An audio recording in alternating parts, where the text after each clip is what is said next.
Eucharistia. Amen? Amen. Atong papakan ng tanan. Ito yan mo, karong pinat na ko, o niya itong theme, Father. Karong ng buntag. One in Christ.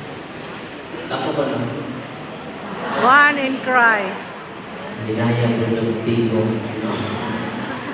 Kanang with feelings. One in Christ. Christ. One community. Community. One goal. One goal. Una, ang atong team karon sa Foundation Day sa San Roque Parish. Dahil usang kaparudyano, fiesta man ni San Roque kuya mo, nautana, bilang po'y ang pagkasulina ni mo, Father. Kaya kung pagkasulina man dyan may lamin ng fiesta, Father, sa pari.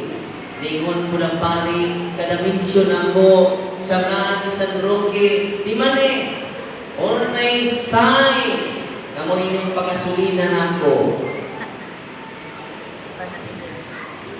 Kada mention ako, 500. Sawali na ako, ha? Di man ninyo, hapit na mahuman ang wali ni Father, kausara siya, mention sa man ni San Roque. O mingon na siya, sa katapusan, salamat. Gamay-gamay na itong pagkasulina ni Father. O niya ningon nas patas katapusan, grabe yun kaayo. Init kaayo at miyaging adlaw karon kusog kaayo ang ulan. Yang grabe hastag mga baki ni sampit ni San Roque. Roque. Wah, ano pare? Roque. Isan ko mga baki ni sampit ni San Roque. Amen? Itong pagkakal na itong patrol, senior San Roque. Sa kagabi na, one in Christ. One community, one goal. Ito na hinayon. One in Christ. One community. One in goal. Kaya sa tagsaon na to, unatas din niya, one in Christ. Abi ninyo, magkahiusan yung tartanan kung si Kristo ang sentro nato. Lumanong na sa parokya, dahil langin man ang ato mga plano. Dahil langin man to goal. Kaya we are not one in Christ. Usa may sign ng one in Christ. One in His mind and in His heart. Usa man yung heart o yung mind, selfless. Ang iyang giuna-una, ang common good.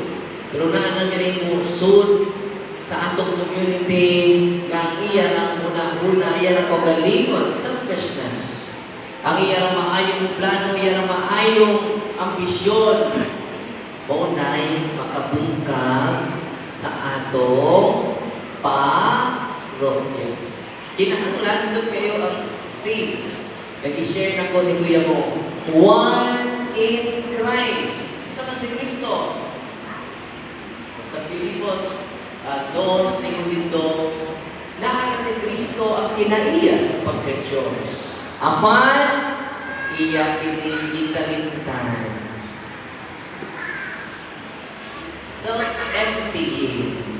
Grabe no?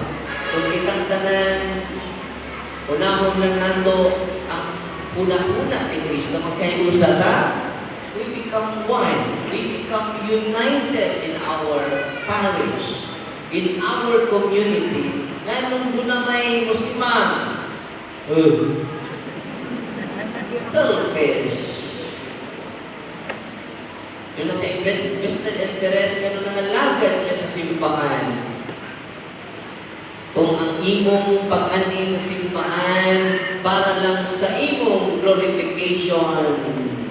Ikaw ay matalipay sa parokya ni San Roque. Tayo sa kaklas ng leader ni Hingon sa